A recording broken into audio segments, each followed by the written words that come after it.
উমর এমন একজন সাহাবী, আমি একটা ঘটনা আপনারা বলি। উমর কি জিনিস? উমরের মেজাজ মতো আল্লাহ 21 জায়গায় কোরআনের আয়াত নাযিল করছে উমরের মেজাজের উপরে। চারটিখানি কথা। এর আগে আরেকটা ঘটনা শুনুন। হযরত আলী রাদিয়াল্লাহু তাআলা আনহু, তখন উমর যখন দেশের রাষ্ট্রনায়ক ছিল, উমর যখন দেশের প্রেসিডেন্ট ছিল, তখন হযরত আলী ঘরে যখন ঘুমাই দিছে, ঘুমের ঘরে স্বপ্নে দেখতেছে, ঘুমের ঘরে স্বপ্ন দেখে যে রাসূল নামাজ পড়াইতেছে, সব সাহাবীরা নবীর পিছনে দাঁড়ায় আছে। কথা কি বুঝেন? তো নামাজ রাসূল পড়াইতেছে, সালাম ফিরানির পরে ফজরের নামাজ যারা পড়েন, সালাম ফিরানির পরে ইমাম সাহেব কি করে? ঘুইরা আপনাদের দিকে তাকায় না? রাসূল ওইভাবে ঘুইরা সাহাবীদের দিকে মুখ দিয়ে বসতো, পয়সা জরুরি দোয়া গুলা পড়তো। তো হযরত আলী সালাম ফিরাইয়া দোয়াগুলি পড়ে মসজিদ দিয়ে বেরিয়ে গেছে, মসজিদে নববী থেকে বেরিয়েছে। বেরিয়ে দেখে দরজার সামনে এক বুড়ি মহিলা দাঁড়ায় আছে, হাতের মধ্যে একটা টুকরি নিয়া, টুকরির মধ্যে বিভিন্ন জাতের খেজুর লিয়ে হার হয়েছে। তো হযরত আলী দিকে কয়, আলী এই খেজুরগুলা নবীর কাছে নিয়ে দিয়ে আসো, এবং নবীরে বলবা সব সাহাবীদেরকে যেন দেয় আমার প্রথম গাছের খেজুর, সাহাবায়ে কেরাম খাইয়া, এবং নবী যেন তাদেরকে নিয়ে একটু দোয়া করে।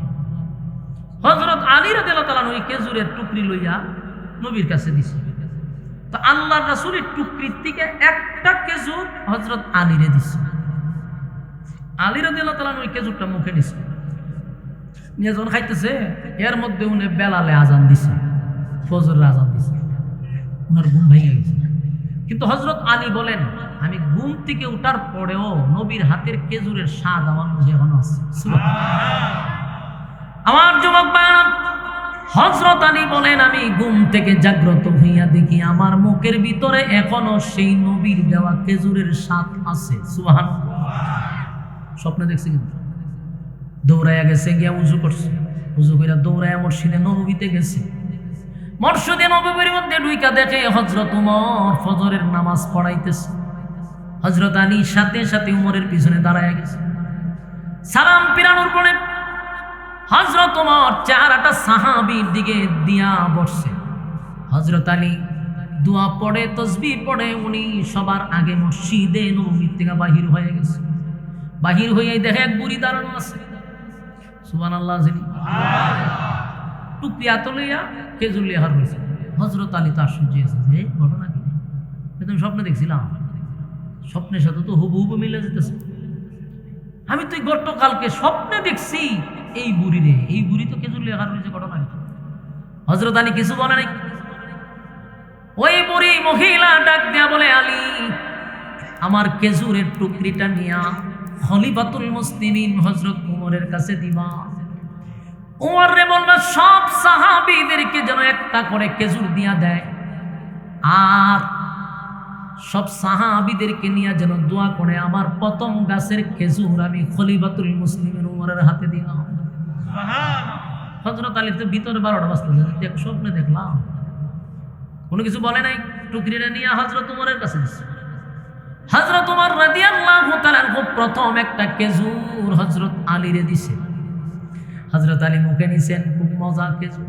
কিন্তু আলীরে যখন একটা খেজুর দিছে, হযরত আলী কয়, উমর যেই পরিমাণ খেজুর এর মধ্যে আছে, সব সাহাবীদেরকে দিয়াও খেজুর থাকবে, তো তুমি আমার একটা দিলা কেন? খুব স্বাদের খেজুর, আরেকটা দিলে তার অসুবিধা নেই। হযরত উমর বলে, আলী রাসূল তো তোমাকে খেজুর একটাই দিছে। আপনারা কি বুঝছেন আমার কথা? তাহলে আল্লাহু আকবার বলে। হযরত আলীর চেহারার রং পরিবর্তন হয়ে গেছে, চোখ বড় বড় হয়ে গেছে। ঘটনা কি রে? এই স্বপ্ন তো আমি দেখছি, উমর তো জানার কথা না। আমি রাত্রের বেলায় কি স্বপ্ন দেখছি বলুন, আপনারা জানবেন? এটা কি জানার কথা? হযরত আলী আশ্চর্য হয়ে গেল, এই স্বপ্ন তো আমি দেখলাম, আমারে আমার নবী একটা খেজুর দিছে, সেটা কিভাবে হযরত উমর জানল? হযরত আলী বলে, উমর গত রাত্রে স্বপ্নে দেখলাম আমার নবী আমার একটা খেজুর দিছে, সেই খবর আমি জানি, পৃথিবীর কেউ জানে না। উমর রে, তুমি কেমনে আমার স্বপ্নের খবর জানলা? উমর তুমি কি গায়েব জানো না? ইলহামের মাধ্যমে তোমাকে জানানো হয়েছে। হযরত উমর কয় আল্লাহর জাতের কসম, আল্লাহ ছাড়া কেউ গায়েব জানে না এবং আমার কাছে কোনো ইলহামও আসে নাই। সুতরাং তুমি কেমনে জানলা? বলে বান্দা যখন আল্লাহর হয়ে যায় আল্লাহও তার হয়ে যায়।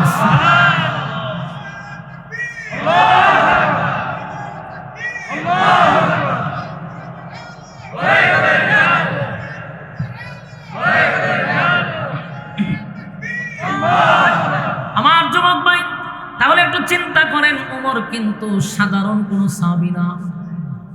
এবার আসেন, উমরের মেজাজ আল্লাহ কত পছন্দ করে। উমরের মেজাজ এত পছন্দ, মালিকের এত পছন্দ, এত পছন্দ, অনেক সময় উমরের মেজাজটাই চূড়ান্ত সিদ্ধান্ত হয়ে যায়। সুবহানাল্লাহ। মদিনার মধ্যে একজন মুনাফিক ছিল, সবচেয়ে বড় মুনাফিক। আপনারা অনেকেই জানেন তার নামটা, আব্দুল্লাহ ইবনে উবাই ইবনে সুলুল। মদিনার মধ্যে সবচেয়ে বড় মুনাফিক।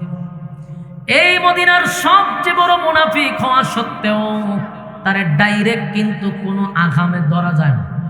কারণ মুনাফিক তারা যারা আপনার সাথে থাকবে, দেখতে বোঝা যাবে না যে সে আপনার ক্ষতি করে।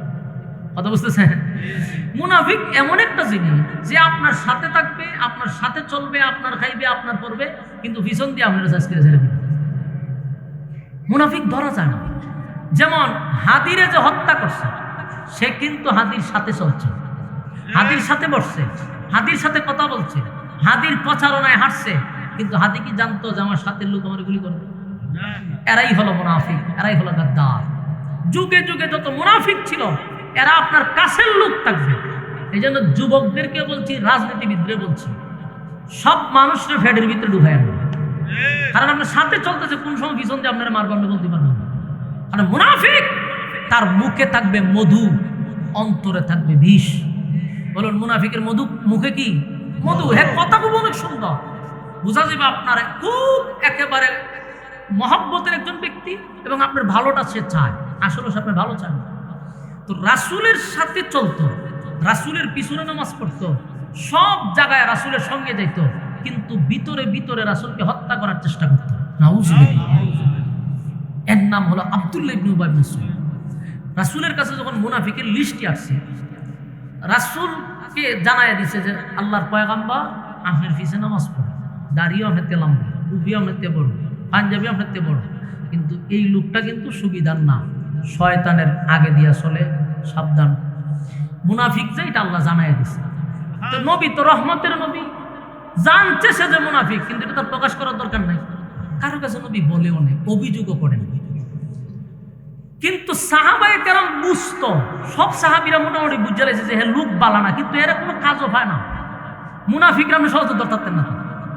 সে যে আপনার শুভাকাঙ্ক্ষী এটা আপনার বোঝাইবে, কিন্তু সে যে আপনার দুশ্মন আপনি বুঝতেন না, কিন্তু ঘটনা ঘটবে কিন্তু ডাইরেক্ট হেরে বুঝতে পারতেন না। এর নাম হইল মুনাফিক।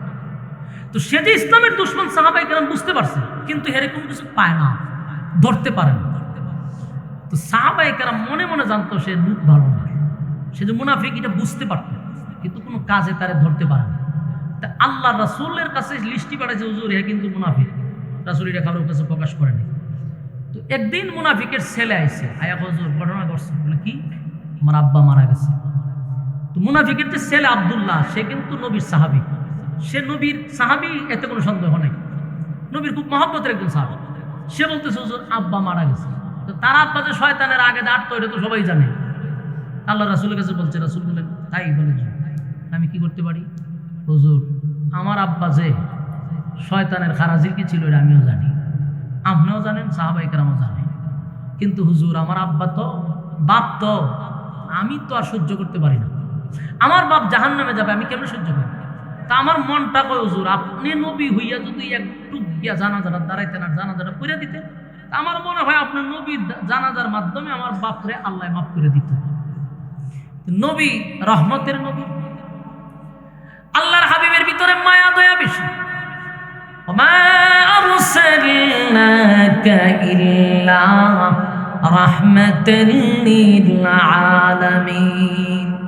আমার নবীরে উভয় জাহানের জন্য আল্লাহ রহমত বানাইছে, সব কিছুর জন্য নবী রহমত। নবীর মায়া দয়া আল্লাহ বেশি দিছে।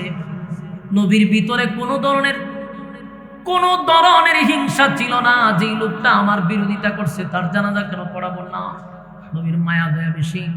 আল্লাহর নবী বললেন, আব্দুল্লাহ রে, আমি নবী জানাজা পড়ায়া দিলে যদি তোর আব্বার গুনাহ আল্লাহ মাফ করে দেয়, ওয়াদা দিলাম আমি তোর আব্বার জানাজা পড়াবো। সুবহানাল্লাহ। এই সাহাবী একটা দৌড় মারছে, 1 সেকেন্ড নবীর কাছে দাঁড়াইছে। না দাঁড়ানোর কারণ ছিল, সাহাবী তো বুঝে যদি জিবরাইল আয়াত নাযিল করে না, এই জন্য দৌড় মারছে। মাইরা গ্রামে গঞ্জে শহরে সব জায়গায় প্রকাশ করে দিয়েছে, আমার বাবার জানাজা নবী পড়াবে। যেই সাহাবী শুনছে, সাহাবী মাথা দাঁত ফেলেছে, সর্বনাশ, এত বড় মুনাফিকের জানাজা নবী পড়াবে।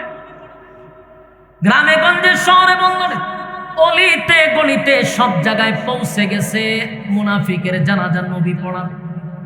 সব সাহাবীরা শুনে আর আশ্চর্য হয়, কেমনে রে আমার নবী এই মুনাফিকের জানাজাটা পড়াবে, এটা কিভাবে সম্ভব? ইসলামের ক্ষতি করলো এই লোকটার জন্য বহু সাহাবীরা শাহাদাত বরণ করছে। আমার নবী তার জানাজা কেমনে পড়ায়? সাহাবীরা জানাজায় যাইতো না, কারণ নবী যেহেতু জানাজা পড়াবে এই জন্য যাওয়া লাগবে। হাজার হাজার মানুষ জানাজার মাঠে উপস্থিত হয়ে গেল। অন্যদিকে মুনাফিকের কান পর্যন্ত পৌঁছে গেছে যে আমাদের লিডার, আমাদের নেতার জানাজা আব্দুল্লাহর পুত্র মোহাম্মদ পড়াবে। যারা মারা গেছে ছাত্র আছে না, 1000 মুনাফিকরা যখন শুনছে আমাদের লিডারের জানাজা আব্দুল্লাহর ছেলে মোহাম্মদ পড়াবে, তাহলে আমরা যাই জানাজাটা একটু দেখে আসি। ইয়াদ রাখবেন, তারা জানাজা পড়তে যায় নাই, তারা দেখতে গেছে। এই খবর শুধু মদিনায় না, হযরত ওমরের কানে গিয়ে পৌঁছছে। ওমর যখন শুনতে পারলো আব্দুল্লাহ ওই যে মুনাফিক আব্দুল্লাহ ইবনে উবাই ইবনে সুলুল, তার জানাজা নবী পড়াবে, ওমরের তো গেছে মেজাজ গরম। হযরত ওমর চিন্তা করলেন, এটা কিভাবে সম্ভব? এত বড় মুনাফিকের জানাজা আমার নবী কেমনে পড়াবে? হযরত ওমর দৌড়াইতে দৌড়াইতে গেল জানাজার মাঠে।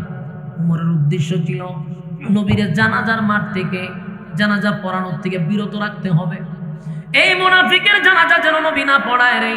হযরত ওমর নবীর কাছাকাছি গিয়া ওমরের মাথায় একটা জিনিস আসলো, চিন্তা ঢুকে গেছে, আমি যদি এখন নবীর কাছে গিয়া বলি পয়গম্বর জানাজা পড়ায়েন না, তাহলে আমি ওমর নবীরে আদেশ করলাম না।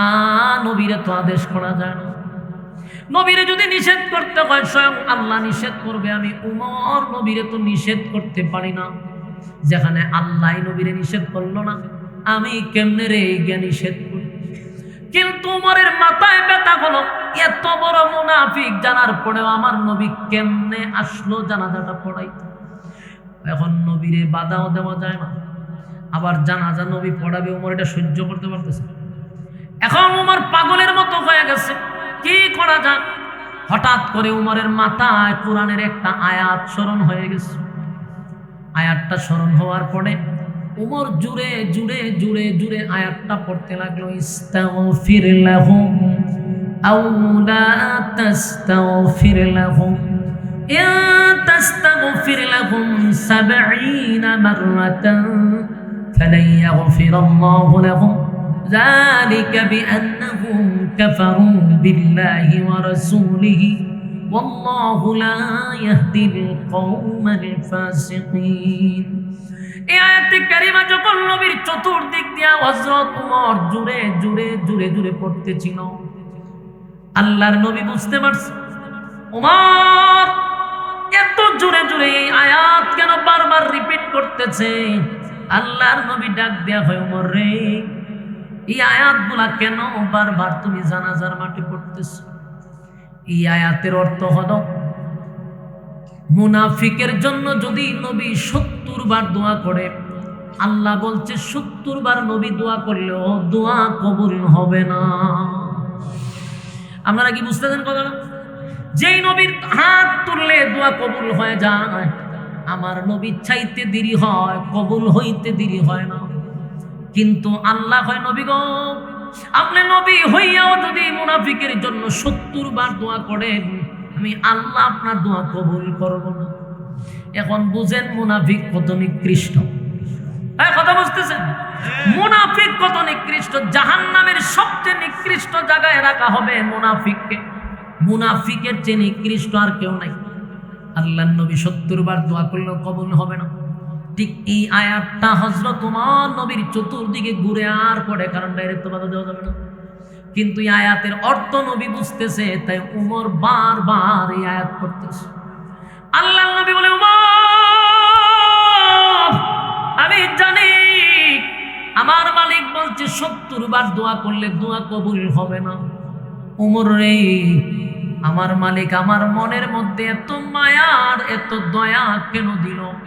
আমার মনটা চায় কোন গুনাহগারের জন্য যদি আমি 100 বার দোয়া করি তারপরও যদি আল্লাহ মাফ করে দেয়। কিন্তু ওমর আয়াত থামায় না। আল্লাহর হাবিব ওমরকে ডাক দেয়া কয়, ওমর এই আয়াতের দোয়ার কথা নিষেধ করছে। নামাজ পড়াবো না এমন কোন আয়াত কোরআনে নাজিল হয় নাই। ওমর পড়ছে মুসিবত। ওমর কয় কথা তো ঠিক, জানাজার নামাজ নিষেধ এমন কোন আয়াত তো নাই। ওমরের 4টা মলিল হয়ে গেছে। তার মানে নবী নামাজ পড়াবে, আল্লাহর পক্ষ থেকে কোনো বাধা নাই। হযরত ওমর আস্তে আস্তে পিছনে চলে আসছে, যেহেতু নবী পড়াবে জানাজায় তো শরীক হতে। হঠাৎ করে নবী আরো আশ্চর্য করে দিল। জানাজার মাঠে গিয়া লাশের সামনে দাঁড়াইয়া হাবিবে কিবরিয়া ওই মুনাফিকরে উদ্দেশ্য করে নবীর মুখের তুতু তার মুখে লাগাইছে। সুবহানাল্লাহ। এই দৃশ্য দেখে সবাই অবাক হয়ে গেল। মুনাফিকের প্রতি নবীর এত কি। কিন্তু এখানেই তো শেষ না, আরো আশ্চর্য হয়ে গেছে। আল্লাহর নবীর শরীরে একটা জুব্বা ছিল, এই জুব্বাটা নবী খুলে ফেলছে। জুব্বাটা খুলে মুনাফিকের শরীরে নবীর জুব্বাটা কাপড় স্বরূপ পরায়া দিছে। আমার যুবক ভাইরা, এই দৃশ্য দেখার পরে সাহাবায়ে কেরাম মাটিতে গইরাইয়া পইরা কান্না শুরু করে দিছে। গোটা জানাজার মাঠে কান্নার রোদ। সাহাবায়ে কেরাম বলে, কেমনে রে নবীর সাহাবী হইয়াও নবীর জুব্বা পাইলাম না। আজকে একটা মুনাফিক হইয়া আমার নবীর জুব্বা তার শরীরে চলে যায় না, বরদাস্ত করা যায় না। নবীর জুব্বা তো সাধারণ বিষয় না। নবীর জুব্বার কত দাম। মুনাফিক হইয়া নবীর জুব্বা পায় রে, নবীর সাহাবীরা জুব্বা পায় না। কান্নার রোল পড়ে গেছে। আল্লাহর নবী তখন বুঝতে পারছেন নবীর সাহাবীদের কলিজায় আঘাত পাইছে। আল্লাহর নবী সবার সামনে দাঁড়ায় কয়, সাহাবীরা রে শুন, কেন আমি তার শরীরে আমার জুব্বা পড়াইলাম। আমার বদরের যুদ্ধে আমার বহু সাহাবীরা শাহাদাত বরণ করছিল, তাদেরকে আমি কাপন পরাবো, দাফন করব। ওইরকম কাপড় নাই যে তাদেরকে আমি কাপড় পরায়া কবর দিব। কাপড় ছিল না। সাহাবীদের নিজের শরীরের জুব্বা খুলে খুলে এক একজন সাহাবীদেরকে কাপড় পরায়া দিছে। এই শাহাদাত বরণকারীদের মধ্যে আমার চাচা ছিল একজন, যিনি একটু মোটা একটু লম্বা, যার তার কাপড় আমার চাচার শরীরে লাগে না। সেদিন আমার সামনে দাঁড়ায়া ছিল সেই মুনাফিক আব্দুল্লাহ ইবনে উবাই ইবনে সুলুলের কথা। সেই আব্দুল্লাহ ইবনে উবাই ইবনে সুলুল আমার পাশে দাঁড়ানো ছিল। যখন দেখলো কোন সাহাবীদের শরীরের কাপড় আমার চাচার শরীরে লাগে না। আব্দুল্লাহ ইবনে উবাই ইবনে সুলুল দেখতে বড় ছিল, লম্বা ছিল, মোটা ছিল। সেদিন শরমে হোক লজ্জায় হোক নিজের শরীরের জুব্বাটা খুলে আমার চাচারে কাপড় স্বরূপ পড়ায়া দিছিল। আমি নবী সেদিন থেকে তার জন্য একটা ঋণী হয়ে গেছিলাম। আজকে আমার শরীরের জুব্বা আব্দুল্লাহ ইবনে উবাই ইবনে সুলুলে পড়াইয়া আমি নবী ঋণ থেকে মুক্ত হয়ে গেলাম। আমার যুবক ভাইরা, নবীর এই আখলাক আর চরিত্র দেখা 1000 মুনাফিক যার ছিল জানাজা পড়ার জন্য না দেখার জন্য। 1000 মুনাফিক নাই, দৃশ্য দেখা একটা চিৎকার দিয়া বলে, কার বিরোধিতা করলাম রে এতদিন, কার বিরোধিতা করলাম। আমরা যাই যেই নেতার কথা শুই না মুহাম্মদের বিরোধিতা করলাম, ইসলামের বিরোধিতা করলাম, আজকে আমাদের নেতার মুখে মুহাম্মদ তুথু লাগায়া দেয়, আমাদের নেতারে নবীর শরীরের জুব্বা পড়ায়া দেয়। কার বিরোধিতা করলাম, কার বিরোধিতা করলাম? 1000 মুনাফিক বলে উনার মতো ভালো মানুষ আল্লাহর জমিনে নাই। ওনার চরিত্র দেখে পাগল হয়ে গেলাম। উনি যে আল্লাহর পয়গম্বর এতে কোনো সন্দেহ নাই। আমরা এতদিন যা করছি ভুল করছি। আমার যুবক ভাইরা, 1000 মুনাফিক নবীর সামনে এসে দাঁড়াইছে। দাঁড়ায় বলে, নবীজি অন্যায় করছি, অপরাধ করছি, যার জানাজা পড়ানোর জন্য আপনি দাঁড়াইলেন উনি হলেন আমাদের নেতা, আমাদের লিডার, যার পরামর্শে আমরা ইসলামের মধ্যে দ্বন্দ্ব লাগাইতাম, যার পরামর্শে আমরা মুসলমানদের ক্ষতি করতাম, সেই হলো আমাদের লিডার। আর আজকে আপনার মহব্বত আর ভালোবাসা দেখা অবাক হয়ে গেলাম। জীবনভর কার বিরোধিতা আমরা করলাম। আর ভুলে থাকতে চাই না, আপনার কাছে থাকতে চাই, আর ভ্রান্ত পথে চলতে চাই না। পড়ায়া দেন লা ইলাহা ইল্লাল্লাহু মুহাম্মাদুর রাসূলুল্লাহ সাল্লাল্লাহু। আমার যুবক ভাইরা বলুন, মোল্লা কয়জন? মরছে কয়জন? 5 মিনিট পরে বলেন। একটা মুনাফিক মরছে, বলুন কালেমা পড়ছে কয় মুনাফিক? 1 মুনাফিক মইরা 1000 মুনাফিক কালেমা পড়ছে। শুধু আমার নবীর চরিত্র দেখা, সুবহানাল্লাহ। আমার নবীর চরিত্র ছিল আযীম চরিত্র, আযীম, সুবহানাল্লাহ। ওয়া ইন্নাকা লা'আলা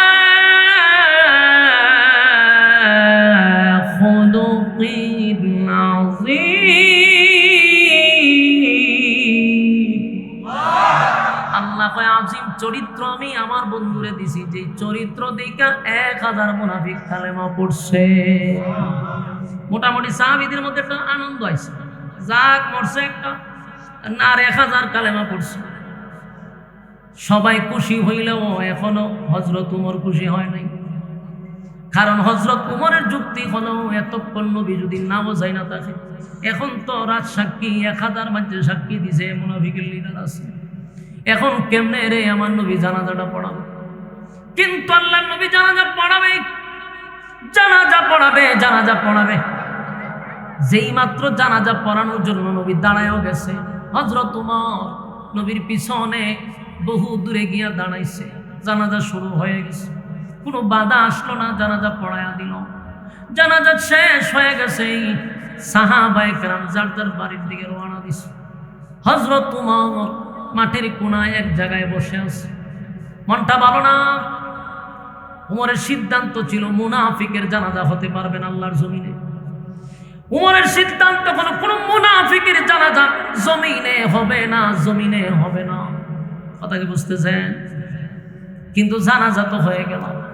হযরত উমর বসে আছে একটা কোণার মধ্যে, সব চলে গেলেও হযরত উমর তাকায়া দেখে লাশের পিছনে পিছনে কিছু মানুষ যাচ্ছে, এর মধ্যে আমার নবীও যায়। যেই মাত্র দেখছে আল্লাহর হাবিব লাশের পিছনে পিছনে হাঁটতেছে, হযরত উমরের মাথা গরম হয়ে গেছে। এখন কিভাবে সম্ভব? কিভাবে সম্ভব? লাশের পিছনে কবরে যাওয়া মানেই হলো কবর দেওয়ার পরে নবী দোয়া করবে, বলেন আর কোন কাম আছে? সেখানে যাওয়ার মানেই হলো দোয়া করা। হযরত উমর এবার সিদ্ধান্ত নিল, না, আল্লাহ তো কোরআনে আয়াত নাজিল করেই রাখছে মুনাফিকের জন্য 70 বার দোয়া করলেও দোয়া কবুল হবে না। এই আয়াত তো নাজিল হয়েছে। এই আয়াত নাজিল হওয়ার পরেও নবী কেমনে গো কবরের সামনে গিয়া দোয়া করবে? হযরত উমর আসমানের দিকে তাকায় কয়, মালিক আর বরদাস্ত করতে পারি না। আল্লাহ, মুনাফিকরা আমার নবীরে মারার জন্য ষড়যন্ত্র করলো, ইসলামের ক্ষতি করলো। বহু সাহাবীরা তাদের ষড়যন্ত্রের কারণে শাহাদাত বরণ করলো। আমার নবী সেই জানাজা পড়ায়া দিছে, কারণ আপনি বাধা দেন নাই, আয়াত নাজিল করেন নাই। কিন্তু মালিক, আপনি তো আয়াত নাজিল করছেন, ইস্তাগফির লাহুম আও লা তাস্তাগফির লাহুম, ইন তাস্তাগফির লাহুম 70 মাররাতান ফালান ইয়াগফিরাল্লাহু লাহুম যালিকা বিআন্নাহুম কাফারু বিল্লাহি ওয়া রাসূলিহি আল্লাহু লা ইয়াহদিল কওমাল ফাসিকিন। আপনার আয়াত নাযিল করলেন মুনাফিকের জন্য দোয়া করা যাবে না, 70 বার দোয়া করলে দোয়া কবুল হবে না। কিন্তু আপনার নবী কেমনে গো দোয়া করার জন্য কবরের সামনে গেল, ওর আসমানের দিকে বারবার তাকায়, বারবার আসমানের দিকে তাকায়। আল্লাহর নবী দেখেন সব মানুষ যখন কাপন দাপন শেষ করে কবরে ঢুকায় মাটি ছেড়ে দিছে, আল্লাহর নবী আবার 2টা হাত তুলে ওই মুনাফিকের জন্য দোয়া করবে, 2টা হাত উত্তোলন করছে। এর সাথে সাথে জিবরাইল নবীর মাঝখানে দাঁড়ায় গেছে। জিবরাইল ডাক দিয়ে, হুজুর হাত লামান, দোয়া করবেন পরে আগে শুনেন আল্লাহ কি বলছে। সুবহানাল্লাহ। আপনি দোয়া করবেন পরে, আল্লাহ নবী হাত লামান, আল্লাহ কি বলতে শুনেন। আয়াত নাজিল হয়ে গেছে। জিবরাইল আইসা, হুজুর আপনার উমরের সিদ্ধান্তটা আল্লাহর কাছে বড় পছন্দ। সুবহানাল্লাহ। আরো জোরে কোন আল্লাহু আকবার। জিবরাইল, হুজুর আপনার উমরের সিদ্ধান্তটাই হলো চূড়ান্ত সিদ্ধান্ত, মালিকের কাছে উমরের এই সিদ্ধান্তটা বড় পছন্দ হয়েছে। উমর চাইছে জমিনে যেন কোনো মুনাফিকের জানাজা না হয়। আল্লাহর সাথে সাথে আয়াত নাজিল করে বলেন, ওয়ালা তুসাল্লি আলা আহাদিম মিনহুম মাতা আবাদাও ওয়ালা তাকুম আলা কবরি। আল্লাহ আয়াত নাজিল করছে, আয়াত নাজিল করে নবী গো ওয়ালা তুসাল্লি, নেক্সট টাইমে পরবর্তীতে ভবিষ্যতে, তার মানে কিয়ামত পর্যন্ত আর কোনদিন মুনাফিকের জানাজা জমিনে হবে না। সুবহানাল্লাহ। বলুন এই সিদ্ধান্তটা কার ছিল? হযরত ওমরের সিদ্ধান্ত ছিল, কথা হয় না।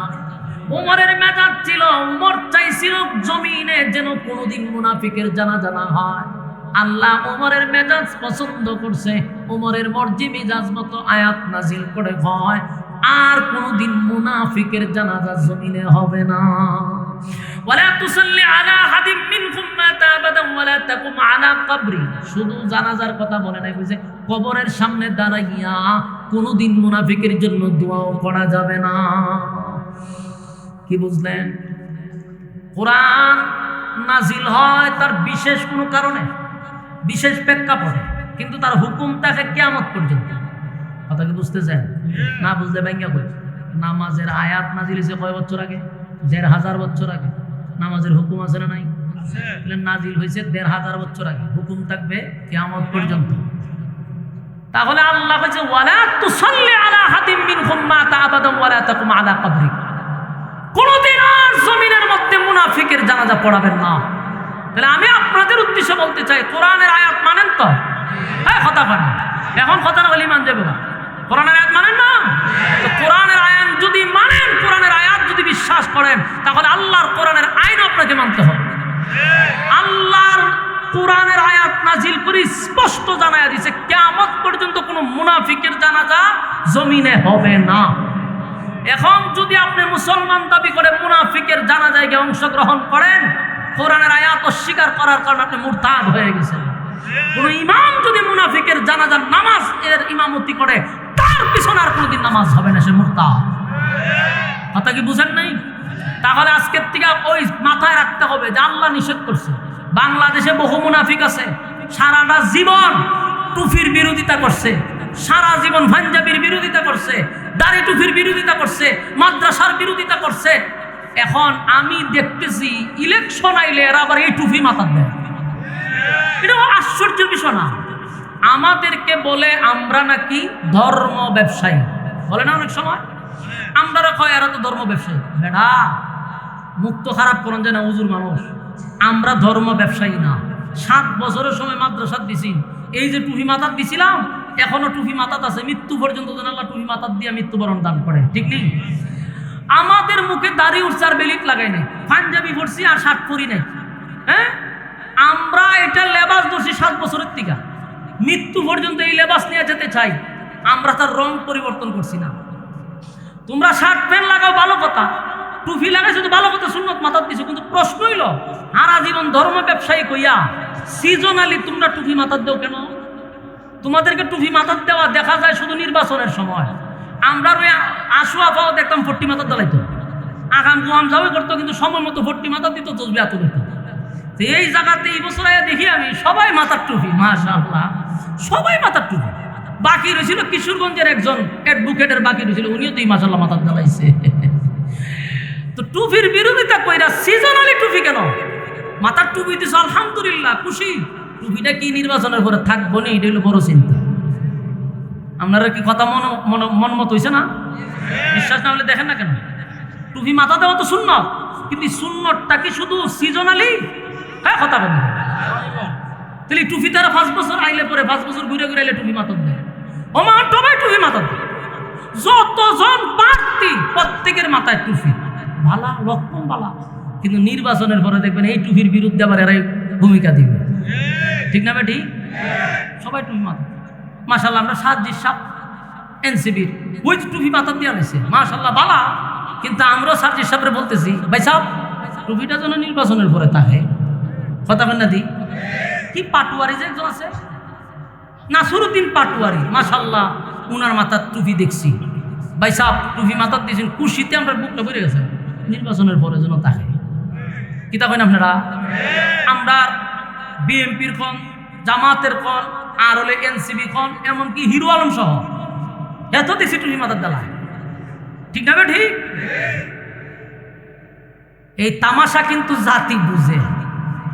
রাসূলের সুন্নত নিয়ে যে তামাশা করতেছেন মানুষ বুঝে। মাথার দিলে তো বালা, কিন্তু এটা যেন নির্বাচনের পরে মাথার থেকে না পড়ে। নির্বাচনের পরে যদি আমরা দেখি সমস্ত লোকের মাথার টুপি নাই, এরাই হলো ধর্ম ব্যবসায়ী। তখন ঠিক না? ঠিক। এরা ধর্মকে পুঁজি করে ক্ষমতায় বসতে চায়, ক্ষমতায় বসার পরে সেই টুপির বিরুদ্ধে বক্তব্য দেয়, তাদের বিরুদ্ধে বক্তব্য দেয়, আলেমদের বিরুদ্ধে বক্তব্য দেয়, মাদ্রাসা পরিণের বিরুদ্ধে বক্তব্য দেয়। তারা হলি সব সময়ের জন্য গাদ্দার। জাতির সাথে তামাশা করবি না। টুপি মাথায় দিছ, আলহামদুলিল্লাহ, বুকে জড়ায় নিতে বাধ্য, গর্ব করি তোমরা টুপি মাথায় দিছ, পাঞ্জাবি পরছ, টুপি যেন ইলেকশনের পরে থাকে, তাহলে সবগুলোকে দালাল বলে আখ্যায়িত করা হবে। আমি বইলা গেলাম, আমি কথা রেকর্ড থাকবে। আর ফেব্রুয়ারির পরে কয়টার মাথার টুপিতে খালি দেখবে, হ্যাঁ?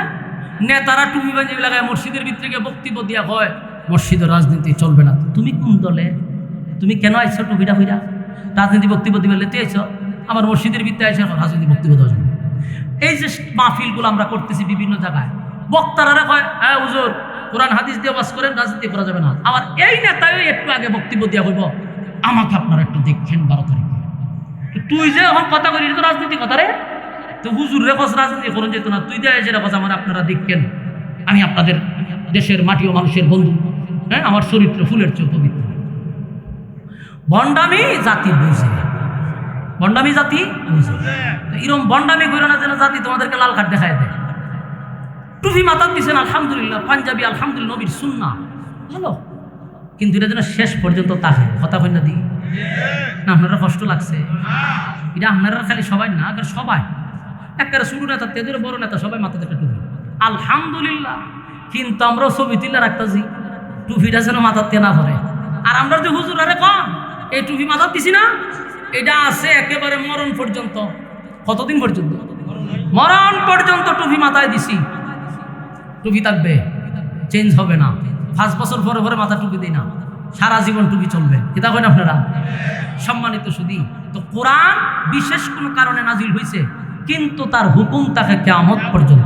বলুন, তার হুকুম থাকে কিয়ামত পর্যন্ত। তো এখন আল্লাহ কি বলছে? ওয়ালা তুসাল্লি আলা আহাদিম মিনহুম মাতা আবাদা ওয়ালা তাকুম আলা কবরি। মুনাফিকের জানাজা তো পড়াইবেন না, মুনাফিকের কবরের সামনে আপনি তারা এমন দোয়া করবেন না, কথা কানা এটার লক্ষণ খারাপ। যারা চিন্তা করতেছে আমরা তো ঘুরে বই রয়েছি, হ্যাঁ, নেক্সট টাইমে কোনো মুনাফিকগুলোর চিহ্নিত করবেন, কারা আগে টুপির বিরুদ্ধে কথা বলছে, কারা মাদ্রাসার বিরুদ্ধে কথা বলছে, ধর্ম নিয়ে কারা কথা বলছে, এদেরকে চিহ্নিত করবেন। এরা মারা গেলে কুত্তা বিলের মতো মরবে, আপনি কেন জানাজা যাবেন? হ্যাঁ, কেন জানাজা তাদের পড়বে? তাদের জানাজা পড়বো না, কারণ কোরআনের আয়াত দিয়ে আল্লাহ নিষেধ করছে। কথা কি বুঝতেছেন? কোরআনের আয়াত দিয়া আল্লাহ নিষেধ করছে, আমরা পড়বো না, পড়াবো না। আমি হুজুর যদি পড়াই, আমার পিছনে নামাজ পড়বেন না। কথা কন কিতা আসা কিতা খ ঠিক নেই, সাসার এসকে আছে তো। হ্যাঁ হ্যাঁ ঠিক আছে, বসেন। মাশাআল্লাহ, একটা জজবাওয়ালা লোক পাইছি, বল সাসা ঠিক আছে। আর এরা চিন্তা করতেছে চাচা যে আমরা তো ফিরে লাইছি হুজুর, আমরা যেন নেক্সট টাইম আর না পড়ি, এটা আমার দায়িত্ব বলা, তাই আমি বলছি। বলুন, আমি কি আমার মন গড়া বানায়া বলছি? আমার ডাইনে বামে হুজুর আছে তো, আমার ডাইনে বামে আলেমুল আমার আছে, যদি মন করে বলি এরা তো আমার কাউন্টার দিবে। কারণ আয়াত তো আল্লাহ নাযিল করছে, আমার ব্যক্তিগত না। আল্লাহ নিজে বলছে মুনাফিকের জানাজায় তোমরা যাবা না, জানাজা পড়াবা না, যে ইমাম পড়াইবো এর পিছনে নামাজ পড়বেন না। আবার বলছে মুনাফিকের কবরের সামনে দাঁড়ায় মুনাজাত করবা না। আল্লাহ না করছে। তা আমরা যদি আল্লাহর গোলাম হই, পরকালে বিশ্বাসী হই, আমরা সেই আইন মানব ইনশাআল্লাহ। রাজি আছি? সম্মানিত শুধু এখন বলেন, উমর কি সাধারণ কোন সাহাবী?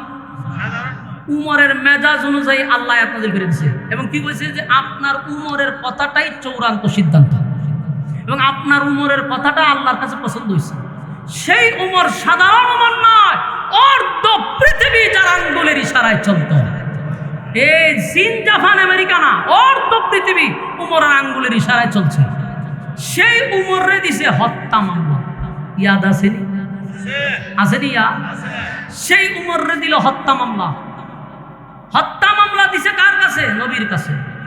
আল্লাহ রাসূল তদন্ত করছে, কইরা দেখে দোষী উমর। কারণ এমন এক জায়গায় পেশ লাগছে, সরাসরি বিষয়টা তদন্ত করে দেখা যায় যেই লোকটা গেছে তার একটাই অপরাধ, নবীর বিচার পছন্দ হয়েছে না, উমরের কাছে গিয়ে বিচার চেয়েছে, উমর হত্যা করে নিয়েছে। কিছু সাংবাদিক ছিল, সাংবাদিক বুঝেননি? সাংবাদিক বলুন, সাংবাদিকরা কিতা হয় আমরা? সাংবাদিক মাধ্যমা, এরা মারাত্মক সাংবাদিক।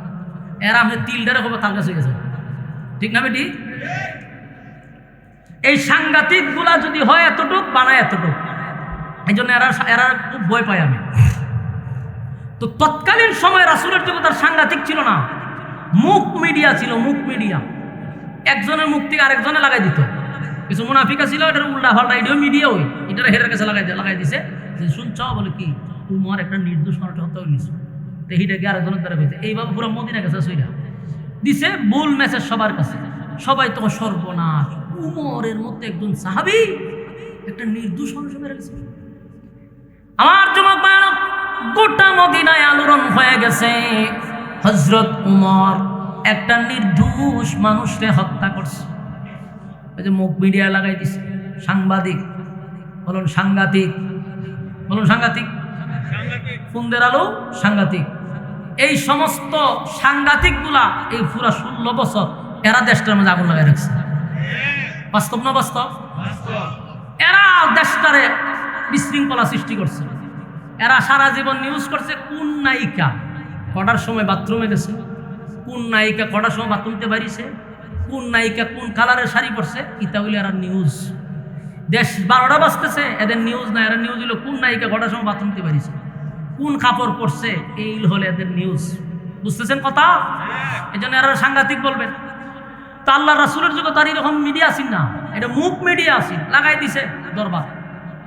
রাসূলের কাছে সব মানুষ জড়ো হইল যে হুজুর কি করা যায়। আর আল্লাহর রাসূল এই বিচার নিয়ে চিন্তিত কেন জানেননি? রাসূল চিন্তা করতেছে আমি তো উমরে আল্লাহর কাছে ছায়া আনছি, উমরে আল্লাহর কাছে ছায়া নেও যে এত বড় দরবার, এর একটা নির্দোষ মানুষে মেরে নিল। রাসূল তারে হত্যা করবে, মৃত্যুদণ্ড দিবে, এই জন্য চিন্তিত না। আমরা দেশের মতো না যে দলের লোক মেরে লিতেছি, চিন্তা না। রাসূল চিন্তিত, তার কারণে তো পুরো উম্মার মধ্যে একটা আতঙ্ক আছে যে আল্লাহর কাছ থেকে যেই উমরে ছায়া আমি আনলাম, সেই উমর আছে একটা মানুষ মেরে নিল। নবী চিন্তিত, উমররে গ্রেপ্তার করছে, গ্রেপ্তার করে নিয়েছে উমর, আইনা কাঠগড়ায় ঢুকাইছে। পুরা মদিনার মধ্যে আলোড়ন, উমর একটা নির্দোষ মানুষটা হত্যা করছে। কিন্তু নবীর তো কলিজার টুকরা সাহাবীও ছিল, এরা কান্না শুরু করছে। চতুর্দিক দিয়ে বড় বড় সাহাবীরা কান্না শুরু করছেন, না উমর একটা নির্দোষ মানুষকে হত্যা করতে পারেই না, কারণ উমর কোনো সাধারণ সাহাবী না, কিন্তু তত্ত্ব প্রমাণ সব তো উমরের বিরুদ্ধে, প্রমাণ সব উমরের বিরুদ্ধে। কিন্তু সাহাবীদের মনে প্রশ্ন ছিল, ওমর কোন সাধারণ মানুষকে হত্যা করতে পারে না, নির্দোষ মানুষকে উমর হত্যা করতে পারে না। মদিনায় আলোড়ন হয়ে গেছে। আল্লাহর নবী হযরত উমরকে গ্রেফতার করল, আদালতে উঠাইল। তখন কার বিচারক ছিল? স্বয়ং আমার নবী। সুবহানাল্লাহ। বলুন বিচারক কে? কথা হয় না। বিচারক হলেন আমার নবী। আসামিকে? আসামির কাঠগড়ায় হযরত উমর দাঁড়ায় আছে রে। বিচারের কাঠগড়ায় নবী বসা, নবী রায় দিবে, উমরের পাশে হবে। সাহাবায়ে কেরামরা তাকায় আছে, কান্নার রোল পড়ে গেছে। হযরত উমর নির্দোষ মানুষকে হত্যা করতে পারে না। ইসলামের এত বড় একটা শক্তি হইল উমর, আজকে তার মৃত্যুদণ্ড। আমার যুবক ভাইরা, আল্লাহর হাবিব বিচারক, উমর হইলেন আসামি। যেই মাত্র নবী রায় দিবে, নবী রায় দিলেই তো মৃত্যুদণ্ড রায় দিবে। যেই মাত্র রায় দিবে এমনি জিবরাইল সামনে খাড়া। সুবহানাল্লাহ। জিবরাইল ডাক দিয়ে বলে, আপনি হইলেন বিচারক, উমর হইল আজকের আসামি। আপনি রায় দিলেই তো নবী উমরের মৃত্যুদণ্ড হবে। বলো আপনি শুনেন, আপনি বিচারক, উমর অপরাধী। মাঝখানে একজন উকিলের দরকার আছে না? না। আপনি বিচারক, উমর হইল অপরাধী, মাঝখানে একজন উকিল দরকার। আল্লাহ ঘোষণা দিছে আজকের মামলার উকিল স্বয়ং আল্লাহ। এই একটা জবান বন্ধ রাখবেন না। জোরে কোন আল্লাহু আকবার, আরো জোরে কোন আল্লাহু আকবার। এই ইমানের আওয়াজ দিয়ে বলে আল্লাহু আকবার। গোটা মদিনায় লারা পড়ে গেছে রে। উমর হইল ফাঁসির কাষ্ঠের আসামি। আমার নবী এখন রায় দিবে, কিন্তু জিবরাইল হুজুর, উকিল কিন্তু স্বয়ং আল্লাহ। এই মামলা আল্লাহ নিজে লড়বে। আল্লাহ তখন সাথে সাথে কোরআনের একটা আয়াত নাজিল করছে। বলুন কোন সূরা? সূরা নিসা। কয় নাম্বার আয়াত? মাশাআল্লাহ, সূরা নিসার 65 নাম্বার আয়াত। এই সূরা 65 নাম্বার আয়াতটা তখন নাজিল হয়ে গেল। আল্লাহ বলেন, ফালা ওয়া রাব্বিকা লা ইউমিনুনা হাত্তা ইউহাক্কিমুকা ফীমা শাজারা বাইনাহুম সুম্মা লা ইয়াজিদু ফি আনফুসিহিম হারাজান মিম্মা কাদাইতা ওয়া ইউসাল্লিমু তাসলিমা। সূরা নিসা 65 নাম্বার আয়াত নাযিল হয়ে গেল। আল্লাহ বলে, বন্ধু আমি মামলা লড়ব। সূরার 65 নাম্বার আয়াতের শুরুতেই আল্লাহ বলছেন, ফালা ওয়া রাব্বিকা, আপনার রবের কসম। সুবহানাল্লাহ। এই আয়াতে আল্লাহ কসম করে বলেন, নবী গো, আপনার রবের কসম, উমর কোন নির্দোষ মানুষকে হত্যা করে নাই। চিৎকার দেয়া কোন সুবহান। আল্লাহ যদি বলে উমর নির্দোষ মানুষকে হত্যা করে নাই, বলুন এই মামলা লড়ার কারো ক্ষমতা আছে? আমার নবীর রায় দেওয়ার ক্ষমতা আছে? আল্লাহর নবী রায় দিবে কি? জিবরাইল বলে, হুজুর, পৃথিবীর কারো রাটারে যদি ধরা না পড়ে, উমরের রাটারে সেটা ধরা পড়ে। উমরের রাটারে ধরা পড়ে। যেই লোকটাকে সবাই বলতেছে মুসলমান, নির্দোষ মানুষকে হত্যা করছে, নবীজি এই লোকটা আদৌ কোনো মুসলমান ছিল না। এই লোক মুসলমান ছিল না। মুসলমানের বেশ নিয়া মুসলমানের সমাজে বসবাস করত। আর না হয় আপনি নবী বিচার করে দিলেন, সে কয় নবীর বিচার পছন্দ হয় না। এখানেই বোঝা যায় সে কোনোদিন মুসলমান হতে পারে না। কথা বলেন দি।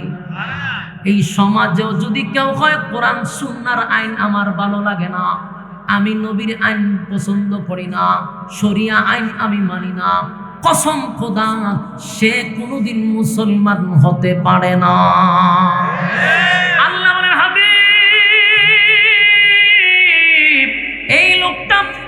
সমাজের মধ্যে মুসলমান দাবি করলেও আপনি নবীর বিচার সে পছন্দ করে নাই, উমরের রাটারে ধরা পড়ছে, আর যাই হোক কোনোদিন মুসলমান হতে পারে না।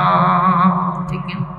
এই জন্য উমর বলছিলাম, ইহুদি ব্যক্তি যদি বলতো আমার নবীর বিচার পছন্দ হয় না, আমি মেনে নিতাম। মুসলমান নাম দিয়া কেমনে রে আমার নবীর বিচার পছন্দ হয় নাই কথাটা বললি? হযরত ওমর বুঝতে পারছে মুনাফিক, মুনাফিক, আমার নবীর বিচার পছন্দ হয় নাই, আমার কাছে আসছে বিচার নিয়া। তাই মুনাফিক হলো সমাজের মধ্যে একটা ক্যান্সার। ক্যান্সার শরীরে রাখতে নাই। যদি হাতে ক্যান্সার হয় হাত কেটে ফেলে দাও, পায়ে ক্যান্সার হলে পা কেটে ফেলে দাও। সমাজে যখন মুনাফিক ঢুকে যাবে, মুনাফিককে হত্যা করো, না হয় পুরা সমাজ সে ধ্বংস করে ফেলবে। ঠিক কিনা বলেন? হযরত ওমর বুঝতে পারছে আর যাই হোক সে কোনোদিন মুসলমান হতে পারে না। আমার নবী বিচার করে যেখানে রায় দেয়, সে বলে নবীর বিচার পছন্দ হয়েছে না, তুই মুনাফিক, মুসলমানের নাম নিয়ে সমাজে কেন চলস? তুই মুনাফিক হয়ে সমাজ ধ্বংস করতে চাস। এই জন্য উমর পুরা গর্দানি কাটতে বলা দিচ্ছে না, আর সমাজ ধ্বংস করতে পারবে না। আল্লাহ হয় আমি উমরের পক্ষে রায় দিলাম, ফালা ওয়া রাব্বিকা, আপনার রবের কসম, আপনার উমর কোন নির্দোষ মানুষকে হত্যা করে নাই, উমর একটা দোষী মানুষকে হত্যা করছে। সম্মানিত সুধী, আমরা এই সমাজে বসবাস করি, সমাজের বাস্তবতাগুলি আমরা দেখার চেষ্টা করব, মুনাফিক চিনার চেষ্টা করব। মুনাফিক থেকে যত সইরা থাকবেন তত নিজের জন্য লাভ, সমাজের জন্য লাভ। কারণ মুনাফিক আপনাকে যেমন ক্ষতি করবে, সমাজটাকেও ধ্বংস করবে। রাজি আছি তো? কারা কারা হাত তুলেন? লিল্লাহে তাকবীর, লিল্লাহে তাকবীর। বিচারককে আমি মাঝে মাঝে জিজ্ঞাসা, বিচারক হইলেন আল্লাহ রাসূল, নবীর বিচার কি? এটা আমরা 16 বছরের বিচার, কথা বলেন না? দিই আমরা বাংলাদেশে তো 16 বছর বিচার হয়েছে, নবী কি বিচারটা করবো? এইটা আমরা মাথা রাখি। ইসলামের বিচার শরিয়া আইন অনুযায়ী যে বিচারটা হয়, এটা আমরা 16 বছরের বিচার না। আমরা 16 বছরের বিচার হইল নির্দোষ মানুষটা দোষী, দোষী মানুষটা জেলখানার বাইরে বুক ফুলায় আটে। আমরা দেশের বিচার হইল 16 বছরের মাইয়ারে 21 বছর বানাইলাম, ঠিক না? এই বিচার চলছে পুরো 16টা বছর। দর্শন করে একজনে, দৈরা নেয় আরেকজনে, তো কোনো তদন্ত নাই, কিচ্ছু নাই। হামলা করলো এক দলে, আর দৈরা দৈরা নেয় টুপি আর দাড়িওয়ালা, ঠিক না? কোন দিকে দেশ 16 বছর গেছিল আর বর্তমানে কোন দিকে যাইতেছে আপনারা এখনো বুঝতে পারতেছেন। আপনারা মনে করছেন কি তা এখন ইনসাফের বিচার চলতেছে? ভাঙচুর করলো কারা? ফুন্দের আলু ভাঙলো কারা? তাদেরকে তো গ্রেপ্তার করা হচ্ছে না, গ্রেপ্তার করা হচ্ছে টুপি আর দাড়ি দিকে দিকে। তো দেশ তো 16 বছরের লাইনে দিয়ে যাইতেছে। এই জন্য আমরা এখনো স্বাধীন হই নাই। স্বাধীনের জন্য যদি আরেকবার ডাক দেয় তো আরেকবার মাথার কাপড় মেন্দালাম তুই, কারণ রক্ত যেহেতু দিছি আমরা ফুল স্বাধীনতা অর্জন করতে। আর 16 বছর যেই নাটকের মেইন অভিনেতা অথবা যেই চরিত্র উলামায়ে কেরামদেরকে নিয়ে ঢুকাইছে, বর্তমানে সেই নাটকের চরিত্রে আবার উলামায়ে কেরামদেরকে ঢুকাই দিয়েছে। কি তার কত সহ্য করো? তো এটা তো সেই বিচার না। কোরআন এবং সুন্নাহর বিচার যদি হয় আপনি পাবেন ইনসাফের বিচার। রাসূল এটার সুষ্ঠু তদন্ত করছে, ওইটা দেহে আসলে তো মাল তো এটা মুসলমানের না, মাল হইল এটা ইহুদির। বলুন তো, যখন সুষ্ঠু বিচার হবে তখন কি মানুষ দলের চিন্তা করবে? রাসূলের দলের লোক হইল মুসলমান ব্যক্তি। এখন 16 বছর যে আপনার বিচার হয়েছে এটা দল কেন্দ্রিক দিকে দিকা। যদি আমার দলের হয়েছে তাহলে হ্যাঁ ঠিক আছে, আর দলের না তো হেরে দূরে ঢুকা। বাস্তব না বাস্তব? আল্লাহ নবী যখন বিচার করছে দেহে আসলেই তদন্তে বাইরে আছে ইহুদি ব্যক্তির মাল, মুসলমান ব্যক্তির মাল না। আল্লাহ রাসূল বললেন এই সুষ্ঠু বিচার তদন্ত সাপেক্ষে আমরা দেখছি মালের মূল মালিক হল ইহুদি। বিচারের রায় আসছে ইহুদির পক্ষে, মাল হুজুর এই ইহুদিরে দিয়ে দিয়েছে না ব্যবহারের জন্য। এই বেচারা খুব খুশি যে আমি একটা সুষ্ঠু বিচার পাইলাম, আনন্দে গেছে বাড়ির দিকে রওনা দিছে। মুসলমান ব্যক্তিটার মনে অনেক কষ্ট, যাইলাম আমার নিজের দলের কাছে কিন্তু বিচারটা তো আমি পাইলাম না। সে মনে কষ্ট পাইয়া গেছে, গিয়া রাস্তা ইহুদি ব্যক্তিরা আবার আটকেছে। আটকে এখন হয়ে যাস তোমা বিচার ভাইছে, আমি বাড়িতে যাবো, সকাল থেকে তোর লোক ঝগড়া করলাম, মাল যেহেতু ভাইছে আমি বাড়িতে যাবো। আমি তোর জমিলে দিতাম না। কেন? মাল এটা আমার। ইয়াহুদি কইবাটা জেলা ওই হতো সকাল দিয়ে তুই হতি শুনতাছি বিচার না তোর নবী কইরা দিল, বিচার না আমি ভাইলাম, তো এখন আবার তোরও কেমনে? তো বিচার আমার পছন্দ হয়েছে। আপনারা নাউজুবিল্লাহ কি আছে? বুঝেন না দিকে নাউজুবিল্লাহ করলেন, ওয়াজ বুঝতেন নাউজুবিল্লাহ বলতেন, কারণ বিচারটা করছে কে? বলে হ্যাঁ পছন্দ হয়েছে না, এটা নাউজুবিল্লাহ না। হ্যাঁ বিচার পছন্দ হয়েছে না ইয়াহুদি বলে নাউজুবিল্লাহ ঠিক আছে, কিন্তু এটা তো মুসলমান ব্যক্তি কইতেছে আমার বিচার পছন্দ হয়েছে না। রাসূল বিচার করছে এক হয় বিচার আমার পছন্দ হয়েছে না। ইহুদি ব্যক্তি হয় বিচারক আপনার, বিচারক পছন্দ করলেন আপনি, আমার বিচার করতে গিয়ে আগে তদন্ত করছে, ওইরা মূল কাহিনী বাইরে করে দেখছে মাল এটা আমার দিছে আমার, আমনে মাঝখানে এসে আমার সন্ত্রাসী খাই দেয় আমার বাড়িতে বেলে দেন না মাল ফোন এটা আপনার। ভাই আপনি কি শুরু করছেন? আমার উদ্দেশ্য কিতা? বিচারটা আমার মন মতো হয়েছে না, আমি বিচারটা সানি বিচার করবো, এটার আবার সানি পর্যায়ে লয়ে যাব দ্বিতীয় বিচার হয়ে গেল। ইহুদি ব্যক্তি করছে মোহাম্মদ সিবত কি করবো? ওখানে যদি কথা না মানে মারবো, কারণ হলে এর জোর বেশি। দেখছেন আমরা দেশ যার জোর যা মূল্য কথা। ইহুদি ব্যক্তি চিন্তা করছে পুষতে লেগে পারতাম না, দরবার করে পারতাম না, এর ক্ষতি মেনা নেই। বললো ভাই আগের বিচারক তো তুমি পছন্দ করছো, এখনো তোমার উপরে ছেড়ে দিছে, এখনের বিচারক তুমি পছন্দ করো। কারণ ইহুদি ব্যক্তির মনে মনে ধারণা হইল যে আমি যদিও একজন ইহুদি, কিন্তু আমার ইয়াকিন আর বিশ্বাস আছে মুসলমানদের বিচারটা হয় সঠিক। ইহুদির মনের মধ্যে এটা আছে যে মুসলমানের যদি আমার বিচারটা করে তাহলে সঠিক বিচার। এই লোকে হইল ঠিক আছে, আমার একটা পছন্দের বিচারক আছে, আমি পছন্দের বিচারকের কাছে। এই দুই লোক গেছে এমন এক লোকের কাছে যিনি খুব মারাত্মক বড়, হযরত উমর রাদিয়াল্লাহু তাআলা। ওই মুসলমান ব্যক্তিরা পছন্দ করছে হযরত উমর রে, উনি বিচারক হিসাবে মারাত্মক। ইহুদি ব্যক্তি আমার কোনো অসুবিধা নেই, দুইজন গেছে হযরত উমরের কাছে। উমর রাদিয়াল্লাহু তাআলার কাছে গিয়ে হুজুর আমরা একটা বিচার লয়ে আসলাম। কি বিচার? তো এই যে মালটা দেখতেছেন এটা আমার, কিন্তু ইহুদি ব্যক্তিরা হুজুর জোর জবরদস্তি করে আমার কাছে মালটা নিয়ে যেতেছে, কোন আপনি যে বিচার করে দিবেন কি আমি মেনে নিব। ইহুদি ব্যক্তি হুজুর বিচার তো আপনি করবেন, কিন্তু আমার একটা কথা আছে। কত হইল? এই যে বিচারটা আপনি করবেন এটা কিন্তু প্রথম বিচার না, এটা কিন্তু দ্বিতীয় বিচার, সানি বিচার। হয়তো এর আগের বিচার কে করছে? এর আগের বিচার আপনার নবী মুহাম্মদুর রাসূলুল্লাহ সাল্লাল্লাহু আলাইহি সাল্লাম, আপনার নবী বিচার কইরা রায় দিছে আমারে, কিন্তু আপনার মুসলমান ব্যক্তিটা কয় আপনার নবীর বিচার বলে পছন্দ হইছে না। যেই মাত্রই কথাটা বলছে হযরত উমরের চেহারার রং পরিবর্তন হয়ে গেছে। উনি ছিল বসা, উঠতে দাঁড়ায় গেছে, দাঁড়ায় ওনার চেহারার রং পরিবর্তন হয়ে গেছে। মুসলমান ব্যক্তিরা কইল কিরে ঘটনা কি সত্য? বলে জি সত্য। বিচারটা কি আমার নবী করছিল? বলে জি। তোর পছন্দ হয়েছে না? বুঝি না। তা আমি বিচার করলে তোর পছন্দ হইব নি? জি পছন্দ। তাহলে তুই লড়িস না, হারি থাক।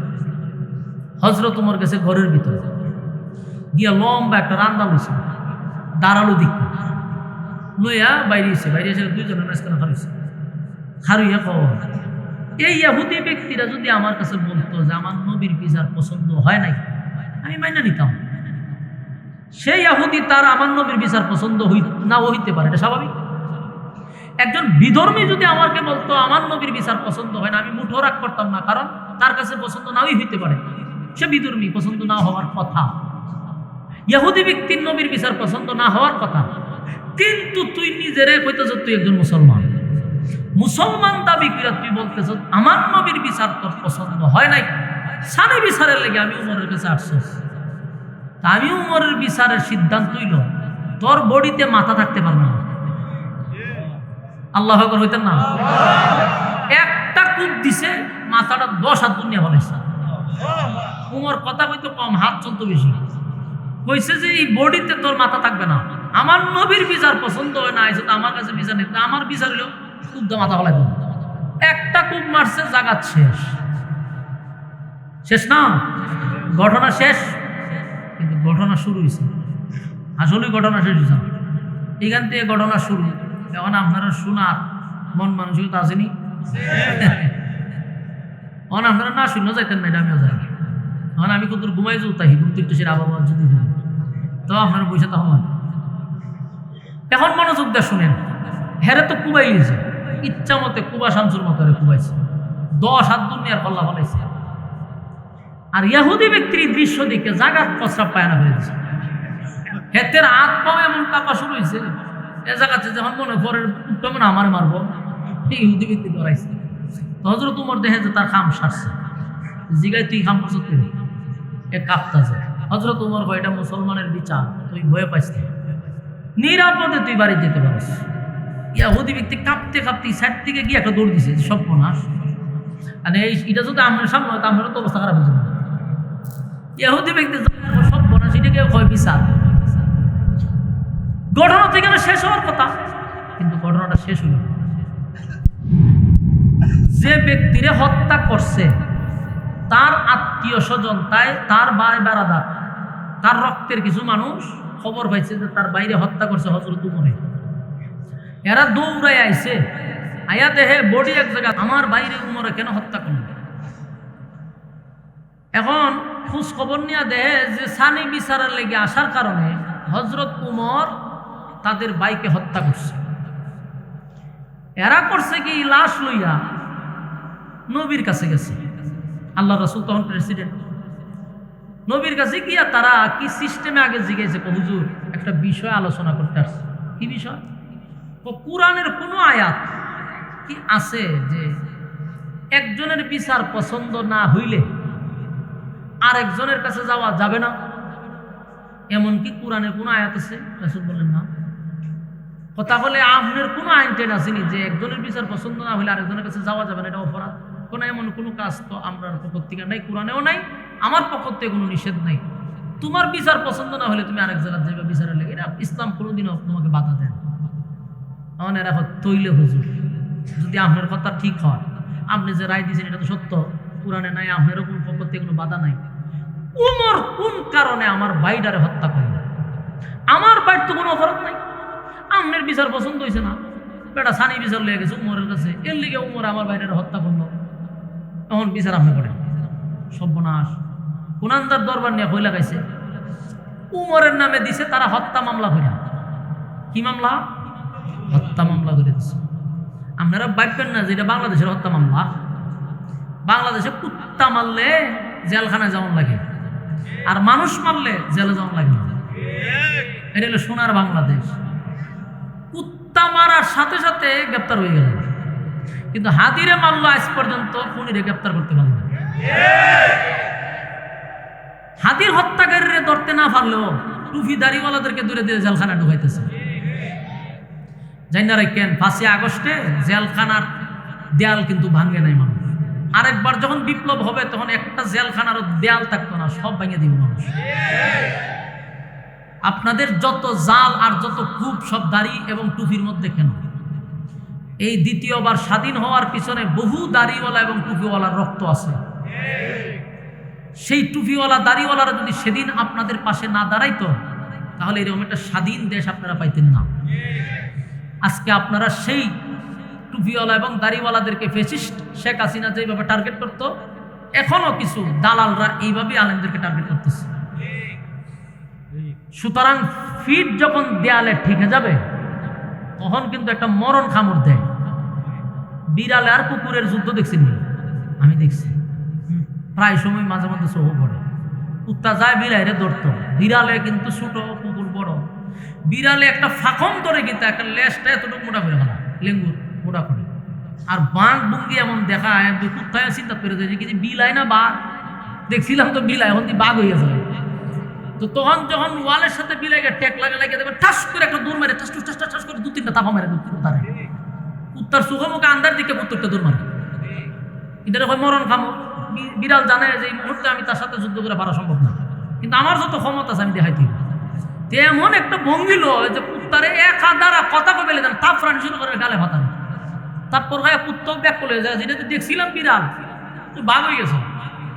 উলামায়ে কেরামদেরকে যতটাই নরম মনে করতেছেন, এই নরম যখন বাঘ হয়ে যাবো গা, তখন সোহমুখ আর ভোট দেখতেন না। সম্মানিত সুধী, হযরত উমরের নামে দিয়েছে হত্যা মামলা, যেই হত্যা মামলা ইসলামিক শরিয়া আইন অনুযায়ী যে হত্যা মামলা, এটা আমরা দেশের হত্যা মামলা। হত্যা হত্যার বদলা হলো হত্যা। বলুন, হত্যার বদলা, হত্যার বদলা হত্যা। এটা এখন আলোচনা করলে আমাদের দেশের অনেক সুশীল এটা পছন্দ করে, হয় বর্বর।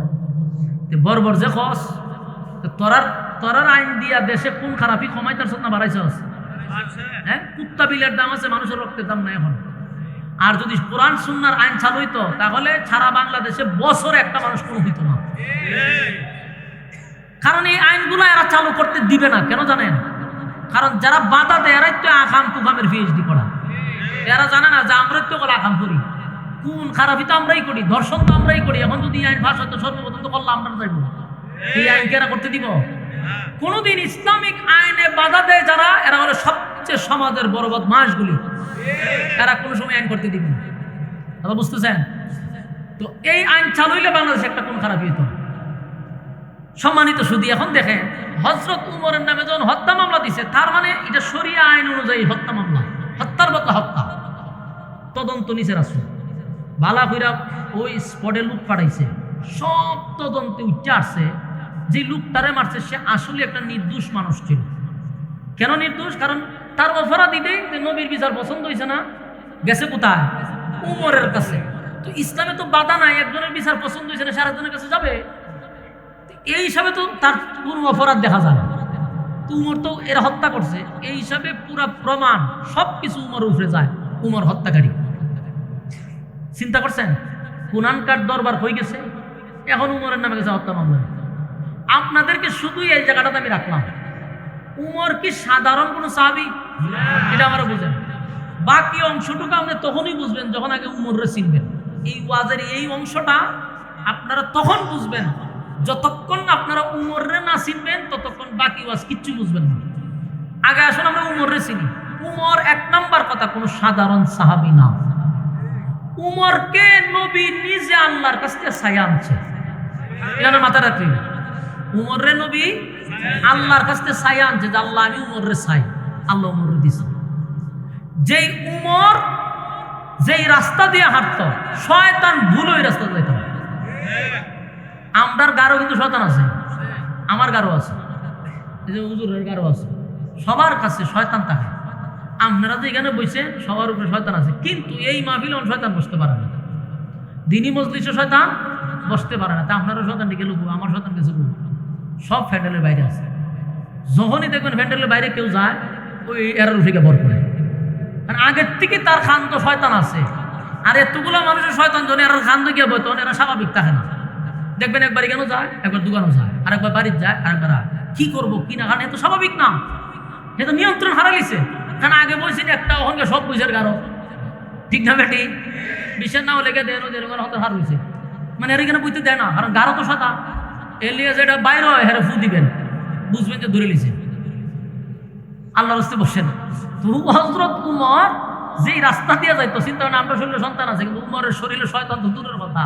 হযরত উমর যেই রাস্তা দিয়ে যেত, শয়তান ভুল ওই রাস্তা যেত। বাপরে বাপ, উমর হইতেছে, উমরের শয়তান পর্যন্ত ভয় পেত। এখানে যতক্ষণ বসবেন কথা হবে কোরআন থেকে ইনশাআল্লাহ। কোনো গিচ্ছা, কোনো কাহিনী, কোনো কাল্পনিক গল্প, কোনো শিরিক, কোনো বেদাত, কোনো কথা মঞ্চে হবে না ইনশাআল্লাহ।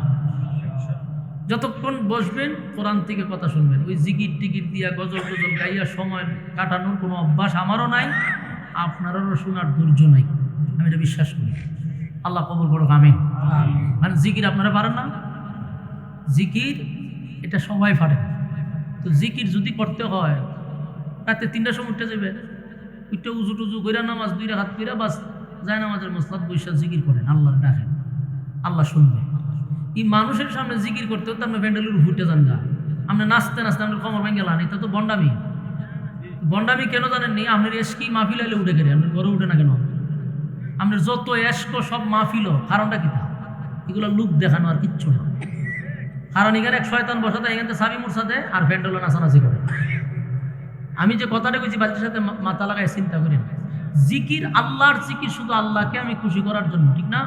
তো এটা আমি একান্ত গোপনে আমি আল্লাহর সাথে কথা বলবো, আমি জিকির করবো, কানবো। আল্লাহ গভীর রাত্রে বন্দারে ডাকে। আর আপনি মাহফিল হয় আপনার এসকি উঠি, এসকির আপনার গরো থাকে না, আপনার গরো জিগাইলে তো আপনার ঘরের বউ কইতো না যে আমার জামাই ঘরের মধ্যে ফালং টুলং বেঙ্গালা জিকির করতে উঠতে, বুঝতাম না ঘর 2-3টা ফালং বাঁধছেন, তুলে বিশ্বাস করতাম যে সব বানায় মারাত্মক গ্যাস কোলালো প্যান্ডেল তো ভাঙবই। কিন্তু আপনার যত এসকি সব মাহফিল এগুলা ভণ্ডামি ভাই, কোথাও এরকম নাই যে তুমি জিকির এমনভাবে করো যে নাচা শুরু করে দাও, এগুলা নাই। এগুলা কইরা কইরা আমরা মূল যে কথা এটি বাদ দিয়া মানুষ জায়গা ওই সমস্ত নাচানাচি, আল্লাহ হেফাজত করুক, আমিন। সূরা নিসা এর 65 নম্বর আয়াত, এই আয়াতটা নাজিল হইছে একটা বড় ঘটনার কেন্দ্র করে। তো কোরআনের আয়াত অথবা সূরা যখনই আল্লাহ নাজিল করছে 3টা কারণে, হয় কোনো ঘটনারে কেন্দ্র করে, আর না হয় কোনো প্রশ্নের উত্তরে, আর না হয় কোনো সমস্যার সমাধানে।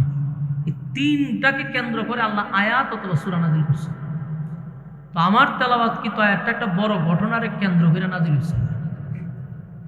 তো এই ঘটনাটা যে নাজিল হইল, এই ঘটনাটা আমাদের শোনা দরকার, এই ঘটনা আমাদের বোঝা দরকার। কেন আয়াতটা নাজিল হইল? মদিনাতুল মুনাওয়ারা যখন আল্লাহর রাসূল মদিনার প্রেসিডেন্ট, বলুন রাসূল কি? প্রেসিডেন্ট। আবার বলুন রাসূল কি? জানেননি রাসূল যে প্রেসিডেন্ট আছে? মাশাআল্লাহ। আমাদের দেশের অনেক উম্মতরা জানেই না যে নবী দেশের এক সময় প্রেসিডেন্ট ছিল। আমাদের দেশের উম্মতরা জানে নবীর ভেড়ো ভাত্তরা ছিল, নবীর শরীরে তালিযুক্ত জামা ছিল, নবী গরিব ছিল। এই এতটুকু ওয়াজ আমরা জীবনভর শুনতে শুনতে মুখস্থ করছি। কিন্তু নবী যে দেশের রাষ্ট্রনায়ক ছিল অনেক উম্মত জানেই না, তাদেরকে জানানো হয় না। জানানো হয় নবী গরিব, নবীর ভেড়ো ভাত্তর। তো যে ওয়াজ করলো নবীর ভেড়ো ভাত্তর, হে ওয়াজ শেষ করে আবার গিয়ে মুরগির রান্না টান দেয়।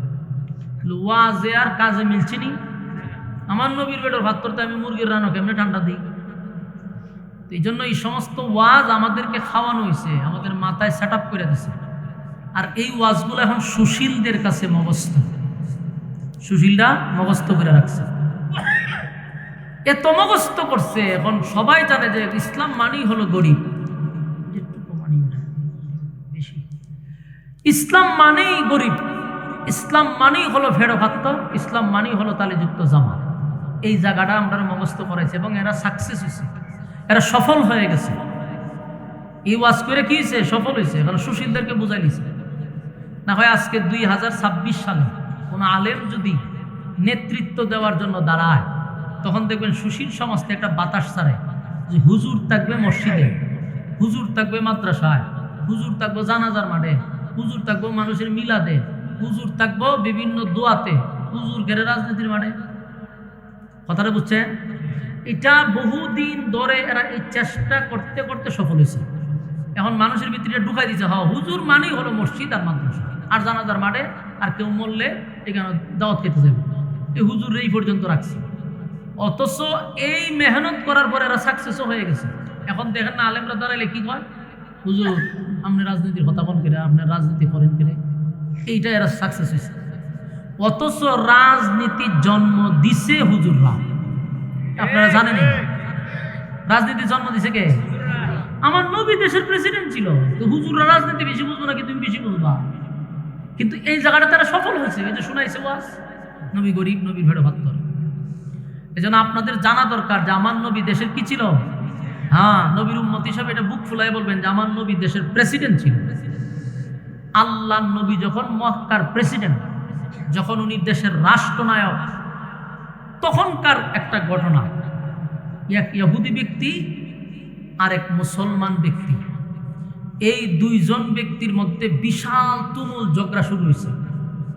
ঝগড়াটা হয়েছে যে কোনো একটা মাল নিয়া, পণ্য নিয়া। মুসলমান ব্যক্তিটা মারামারির এক পর্যায়ে এখন মাল এটা আমার, জীবন গেল তোরে দিব না। ইহুদি ব্যক্তি মাল ওইটা আমার, তোরও দিতাম না। দুই ব্যক্তির ঝগড়া, কেউ কাউরে আর মাল দেয় না। বলুন এইভাবে ঝগড়া করতে থাকলে কি সমাধান হইব? হেও কয়টা আমার, হেও কয়টা আমার, তা আমার তো দুজনই কয়, তো নিব কে? তো এক ব্যক্তি এদের ঝগড়া দিকে হলো বাইরে সারাদিন ঝগড়া করলো, ঝগড়া শেষ হয়েছে। তোমরা একটা বিচারের শরণাপন্ন হও, একটা বিচারক রাখো, বিচারককে তদন্ত করে দেখবো মাল রাখার, এরপরে মাল দিয়া দিব যারে রায় এমাইনা নিব।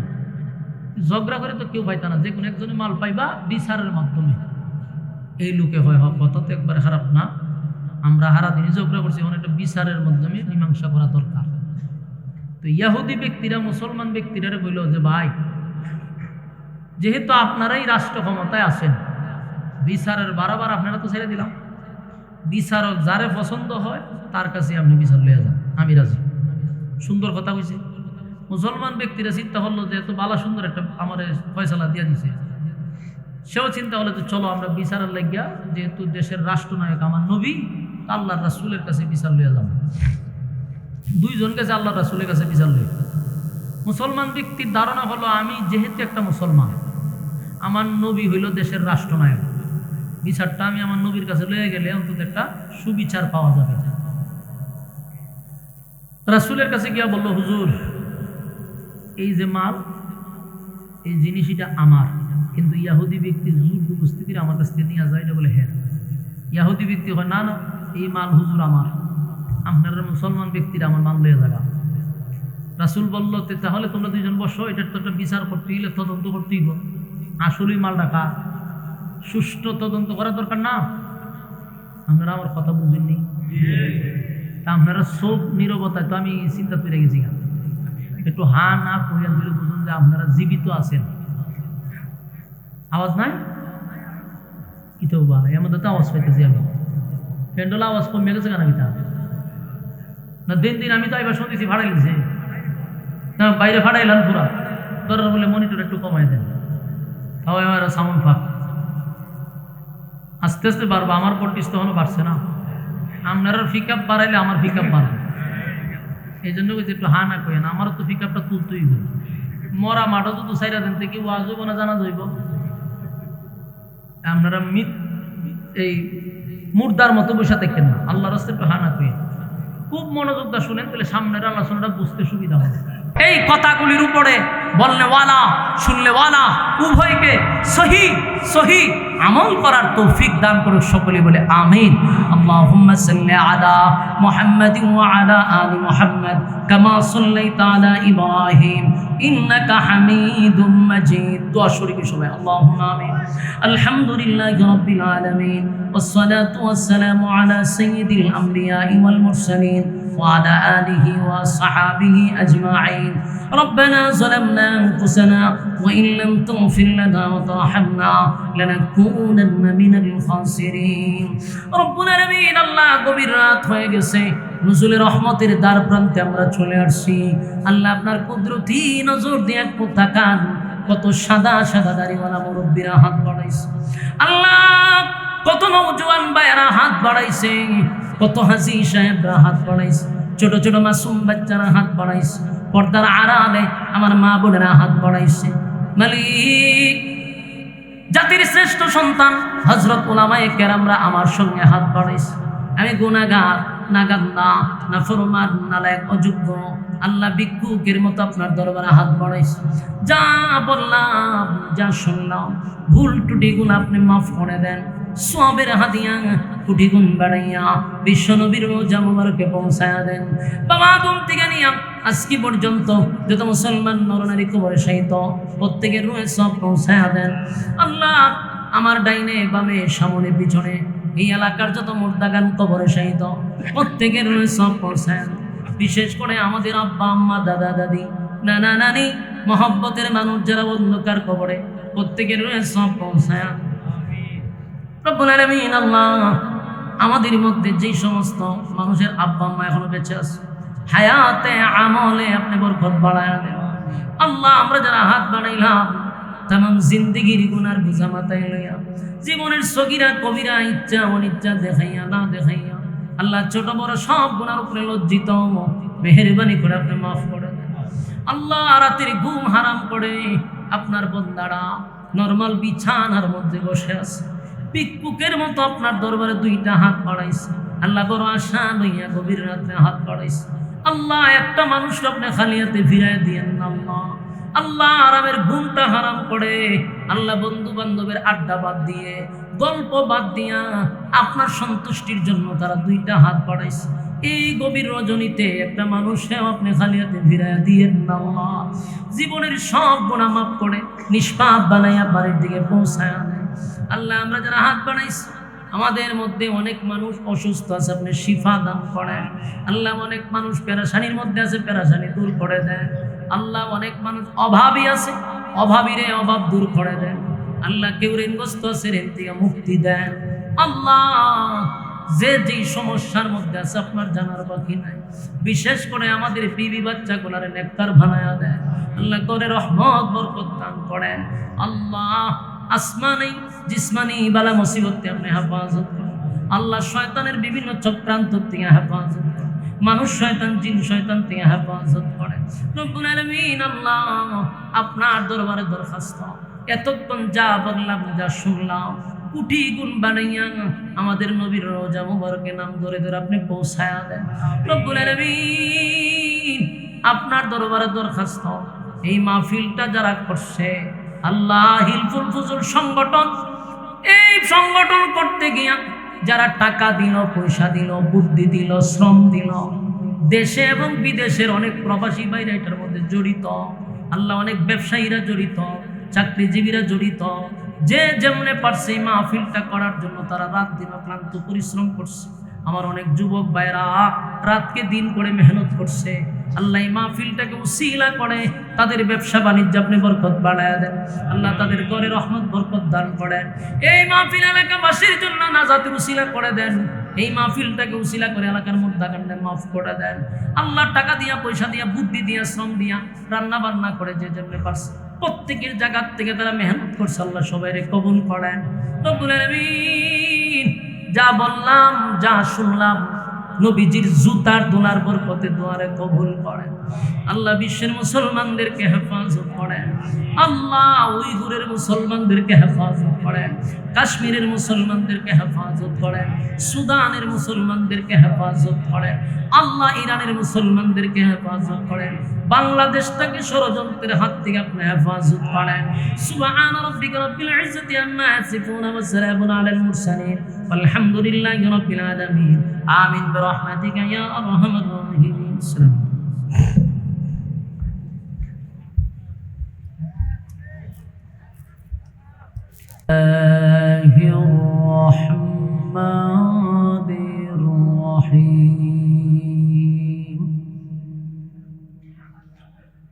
فلا وربك لا يؤمنون حتى يحكموك فيما شجر بينهم ثم لا يجدوا في أنفسهم حرجا مما قضيت ويسلموا تسليما صدق الله العظيم। দুরূদ শরীফ পড়েন আল্লাহুম্মা সাল্লি আলা মুহাম্মাদিন ওয়া আলা আলি মুহাম্মাদ কামা সাল্লাইতা আলা إبراهيم وعلى إنك حميد مجيد اللهم بارك على محمد وعلى آل محمد كما باركت على إبراهيم وعلى এই ফুলাফানি কথা কই হ্যাঁ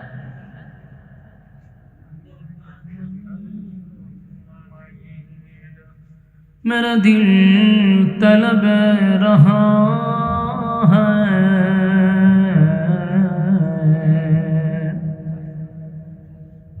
मेरे जल रहा है सीना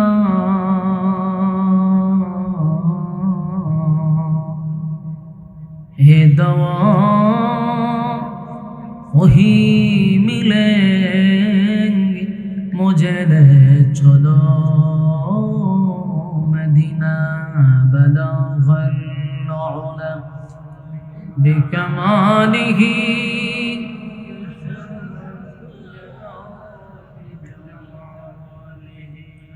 حسنت جميع خصاله صلوا عليه ذکر باطل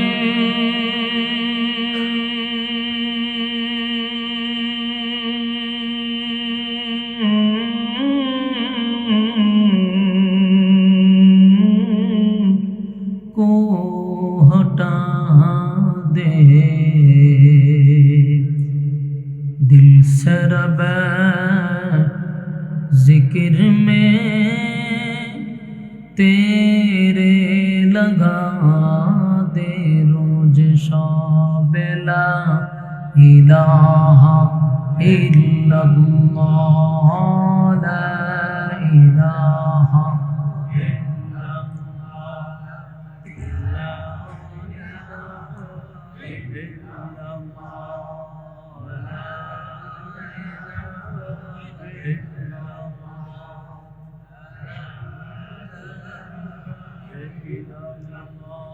لا إله إلا الله محمد رسول الله صلى الله عليه وسلم الحمد لله কনিকাড়া জোরহাটি হিলফুল ফজুল সংগঠনের উদ্যোগে বার্ষিক ইসলামী সম্মেলনের সম্মানিত সভাপতি জনাব হাজী হরমুজ আলী সাহেব, আজকের মাহফিলের প্রধান অতিথি, বিশেষ অতিথি বৃন্দ, মুআজ্জাজ মুকাররম হযরত উলামায়ে কেরাম, উপস্থিত নওজোয়ান তরুণ যুবক ভাইরা, মাইকের আওয়াজ যতটুকু দূরে যায় অবস্থানরত পর্দানিশী মা ও বোনেরা, সকলকে আমার অন্তরঙ্গ জ্ঞাপন করছি মুবারক।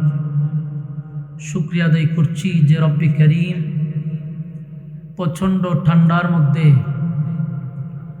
অসংখ্য মানুষের মাঝখান থেকে যাচাই বাছাই করে, নির্বাচিত করে, পছন্দ করে, ভালোবেসে, মহব্বত করে, সুস্থ অবস্থায় দিনই এক মজলিসে উলামায়ে কেরামদের সহবতে আসার এবং বসার তাওফিকটুকু দান করেছেন। শুকরিয়া আদায় করছি আলহামদুলিল্লাহ। লক্ষ কোটি দুরুদ এবং সালাম আল্লাহর সৃষ্টির প্রধান আকর্ষণ জনাবে মুহাম্মদুর রাসূলুল্লাহ সাল্লাল্লাহু আলাইহি ওয়াসাল্লামের উপর। সম্মানিত সুধী, এখনও যারা রাস্তাঘাটে দোকানপাটে আছেন, আপনাদের উদ্দেশ্যে বিনয়ের সাথে বলবো, একটা মাহফিল প্রতিদিন হয় না, বছরে হয়তোবা একবার। রাত দিন অক্লান্ত পরিশ্রম করে তারপর একটা আয়োজনের ব্যবস্থা করা হয়। তো মাহফিল করানোর উদ্দেশ্যই হলো এলাকাবাসীকে যেন কিছু দিন শেখানো যায়, দিন বোঝানো যায়। এই উদ্দেশ্যে হিলফুল ফজুল সংগঠন অসংখ্য গণিত মেহনতের মাধ্যমে এই মাহফিলটাকে এখান পর্যন্ত আপনাদের কাছে পৌঁছায় দিছে। এখন আপনাদের দায়িত্ব, আপনাদের কর্তব্য হলো দুনিয়ার সমস্ত কাজকর্ম বাদ দিয়া এই ফুলাপানগুলারে আপনারা কি দৌড়াইবেন ভাই? কিয়ামতের আলামত হলো এই ফুলাপানগুলা। ডর ভয় বলতে কিছু না। মুরব্বীরা নিচে বসে এরা কি সুন্দর বই রেখেছেন, আদব আখলাকে ভরপুর। মুরব্বীরা ওখান যাইব দেখবেন মাহফিলের মতো না, কথা কয়েন না, বাচ্চাটিরে পিছনে বসাই দেন সুন্দর করে, কথা যাতে না হয়।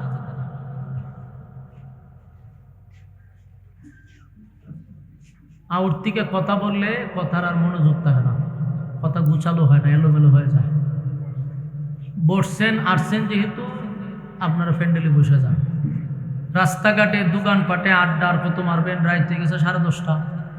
এখনও যদি আপনাদের আড্ডাই থাকে, গল্পতেই থাকেন, তাহলে আমি মনে করবো আপনাদের মতো কপাল পোড়াই এলাকা তার কেউ নেই। যেমন একটা মাহফিল পাওয়ার পরেও আপনাদের আড্ডা বন্ধ হয় না, আপনাদের গল্প বন্ধ হয় না। বাচ্চা যদি থাকেন আগামীকাল পর্যন্ত, আড্ডা তো মারার সুযোগ আছে, গল্প করার সুযোগ আছে না?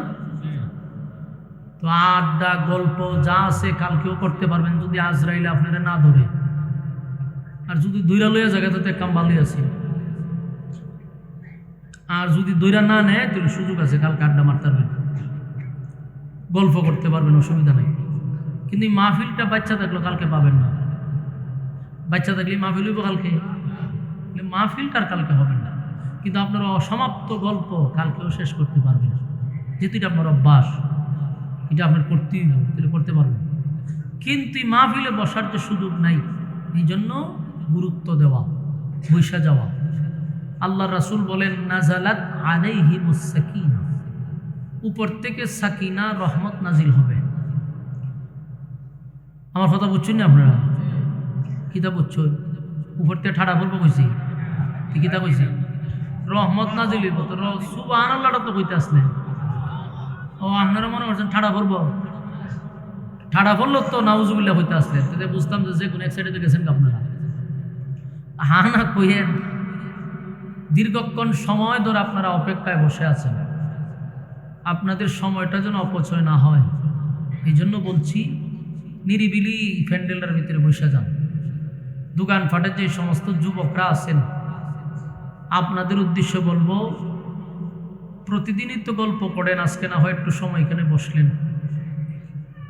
এই বসাটা আল্লাহ নাজাতের উসিলা করে দিতে পারে, বুঝুননি? কই নামাজ করতে হবে, মুর্দা লইয়া বসি, হাওয়া কয় না, নাও কয় না।